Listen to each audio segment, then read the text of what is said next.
this microphone on the whole time, and it's probably... It's recorded everything. No, I mean the battery's probably flat and it needs to be touched. No, stay, you have to stay. I planned it like this. Our knees are gently touching each other, and I'm feeling pretty positive about it.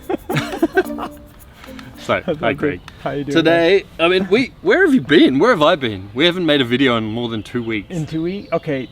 At a certain point, if I'm not mistaken, we had the days we maybe normally would do a video. There were holidays.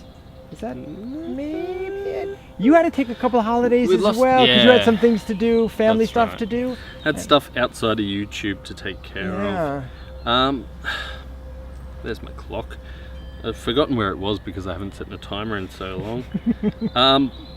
Look, we've had lots of stuff going on. I have, you have, we all have. We've missed a few days, and to be honest, my other channel, I started getting attacked by a lot of negativity. Negative comments. Negative comments, and I've been posting for like 3 years and I had not had that before. So I'm going to start our timer, by the way. Okay. And we'll just roll with it and Tell see me about how your it goes. hater. No, well, I won't tell you too much about the hater, but there was a hater and they were like really dissing me a bit and like trying to make me feel like a failure with my channel. And most people do that all on their own. Fail on their own? Like no, make themselves feel like failures. Yeah. And no, I mean, I'm sure I have a bit of negativity in me sometimes too, and I probably battle that. Yeah. But after 3 years of posting, finally someone was trying to make me feel bad about it, and I was like, wow, so negative. And I felt a bit sorry for them too. Yeah. Not because they were crap, and their channel had failed or whatever, because they did have a channel and it had maybe failed. But I don't want to go into that. Just that they felt they had to try bring me down to feel better. I felt a bit sorry for them as well. Yeah, that's a bit... So I tried to be a bit classy with my responses, and it went on and on and on before I finally just stopped. I was like, I better stop replying. Feed it. Yeah, exactly. Feed the negativity. Yeah, for sure. So today, Craig and everyone out there, we're talking about negativity. I'm guarding our... There's so many mosquitoes. I know. Yeah. We came down here feeling a bit negative about this. Lots of mosquitoes in the woods. Yeah, but it's pretty though. It is pretty. Oh, we looked at the positive. We found a bit of positivity in the negativity. There's always two sides, I guess. But what are your thoughts? How do you deal with negative people? Or how do you battle any negativity that rises up in yourself? All right, so you said negative people and the negativity that arises in yourself. For me personally... Just trying to get the ball rolling. Get the ball rolling, yeah. You talk about anything else. I could say plenty about this, I think. But I think, for me, negativity towards myself was always much more difficult than negativity from the outside. I mean, if you think about it, just think about speaking negativity or the negativity bias people tend to have, how they kind of they catastrophize and they think how this is gonna be horrible and I do this and I don't do this well. I guess people have different stories in their head. Some people feel I'm not thin enough, I don't look good enough, I should be taller, people don't like me. Well, I don't know, the millions of reasons. It could be anything. I'm not good at my job. So I think people walk around, a lot of people with a negativity bias. But just as a little experiment you could do even during the day, think about some of the things that your negative voice says in your head, and think about if you'd ever say any of those things to a friend. Because some of the shit that I've said to myself, I would have never said to a friend. Because it was way too hurtful, or what? Okay. Yeah, I would never say that. But you're happy to hurt yourself like that? I don't know if we get into these loops of negativity sometimes. For me, it was often, ability comments, with music and things like that. I was really judgmental. You should do better. Yeah. You shouldn't have made that mistake. But I mean, it could extend in other places, but that was probably the number one spot. But anyway, we tend to catastrophize, and so if you think about, just if you actually can look at yourself as a friend, maybe even a little bit, if you try to be a friend to yourself, you would never speak to yourself, you would never speak to a friend as many people speak to themselves, I think. I don't know. What do you think? I mean, are you ever mean to yourself in your head? To be honest, I never gave it much thought, and I don't think I ever was mean to myself. Okay. I've maybe looked back or laid awake in night. We've talked about regrets though. Yeah. I've looked back at myself at things I'd done in the past and thought, you idiot, why would you have done that? That's right there. It's the same thing, I know. It's the same thing. And it's true, actually. You do seem to care more about friends and their feelings than maybe you do about your own feelings. Yeah. I mean, it's a strange thing. I mean, look, I think about it all the time. I mean, it's people just not accepting themselves. And it's harder nowadays when you look at Instagram, you look at this, oh, look at his abs, look, she's got a flat stomach, or he's smarter, he's made more money. People constantly compare themselves, money-wise and career-wise. My career's not good enough. I should be more successful. I should have a nicer house. So there's a lot of that.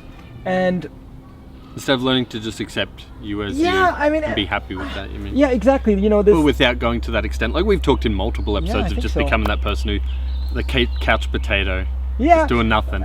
Just fully giving up hope. But going, I'm happy with myself. Yeah, okay, but I mean, if you don't have the drive, let's call it, I guess, to make any changes, and if you're not going to, it's better to not hate yourself for not making any changes, I would think, right? Mm-hmm. And I can't see, I mean, for some people, like I said, we've talked about this too, that like being really hard on yourself and, hate talk can maybe motivate. It can a bit. I don't think it's a pleasant kind of motivation. No. And I think when you do that, if you don't feel like you're succeeding, and that negative voice is going to probably tell you you're not succeeding, I think in the end the results you have aren't going to be as good as they are as if you can actually be compassionate to yourself to motivate yourself, I think. But I don't there's this whole practice in meditation, about trying to see not kind of positivity, or let's call it I guess positivity training, I don't know, for lack of a better word. And I've heard the expression. I was talking to a friend who's a therapist, and she talked about toxic positivity. Okay, what's that? Well, I don't know. What do you think it is? We never really talked about it. Toxic positivity. It sounds to me like fake positivity, just to make, I don't know, the other person feel bad. You sound over positive to make them feel bad about what they're doing. Is that what it is? I have no idea. I don't know. I think, like I said, we didn't even actually get into it. Toxic positivity. I've heard it be used as a kind of buzzword, toxic positivity. Don't know. I think maybe like, the positivity training and meditation, right? You can, start your meditation, even something that's just simply putting on a smile on your face, or even waking up in the morning, and having some positive thoughts about your day, right? And then sit and think of, just review a couple of things in your life for which you're grateful. And they could be so simple. I'm grateful for this hot coffee. Absolutely. Right, the morning coffee, this hot coffee. Grateful for the fact that we're sitting in a garden, right? I'm grateful. I feel alive with mosquitoes biting my legs. Okay, that's good. You said something funny there. That I'm grateful for these mosquitoes. I'm alive, because if you were dead, well, I don't know how mosquitoes bite dead people. You wouldn't feel those mosquitoes biting your legs. Yeah, they'd be like, ugh. Dead blood. Cold blood. So let's not ask that question. So anyway, I mean, you can thank you for my breath, thank you for my body, thank you for this air, thank you for hearing the birds outside. Thank you, even if you think I want a better apartment or I want a new house. Some people would kill to have your house. So to be able to say thank you for where I live, and it doesn't mean you can't want to improve your situation. And there's another thing you can do as well with this. I'm going to come around to what we're talking about, what's toxic. And this is my theory, because I never spoke about it. I've never even looked it up on the internet to actually see what's the official definition. Okay. But you can also, I listened to a meditation talk about this kind of, it could have been worse. Kind of look at a situation that you feel didn't actually go so well in your life, right? Could it have been worse? Like, is there a positive aspect? I'm going to actually, then I'll come around. So my thought is, okay, so looking at those positive things, it means that you're not denying bad things, right? My back hurts a lot, right? You're not going to pretend that your back is not hurting. You're not going to pretend, but you're going to also... Or be thankful that it makes you feel alive. Sorry. Yeah, exactly. You're not... Okay, so this is where I think we're getting into what's toxic positivity, right? Thank God for this goddamn lovely you're bullshitting yourself. You're bullshitting yourself. Okay. And I think the toxic positivity, I think, like I said, I've never done an AI search or looked up what is toxic positivity. Like saying to a friend, I'm so happy you're so useless to your partner or whatever. Yeah. Exactly. I'm so happy you're such an idiot. I'm so happy my wife cheated on me. It's so great. I know it now. I'm not the only one who wants her.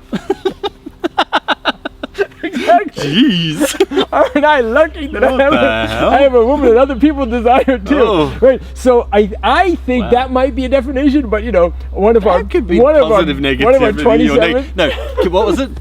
What was it? Something toxic positivity. That could be it for sure. And I think that might be when you're like really angry about something and you try to pretend that anger is happiness, right? Whereas trying to notice the positive can put you in a better place of mind, where you wake up in the morning and you're thankful for things, but you don't pretend that I don't have enough money to pay for the rent or something like that, right? So you acknowledge these things, but you don't start to someone calling our name. Yeah, right. I have Hi guys. I have a lot to say about that too, but you've got me a bit distracted now that thinking of that. There was a scene from an old cartoon, dating myself, Ren and Stimpy. I remember and that. the 90s. happy joy Happy song, joy. and all like banging their heads and all this sort of stuff. Here comes someone that we didn't want to come into the garden right now, but all good. Yeah.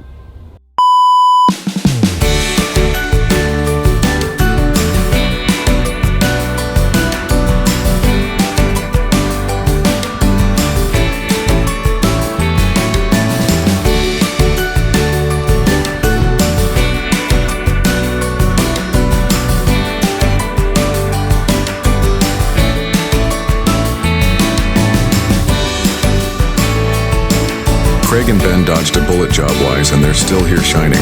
No resume updates needed, they're too busy being positive.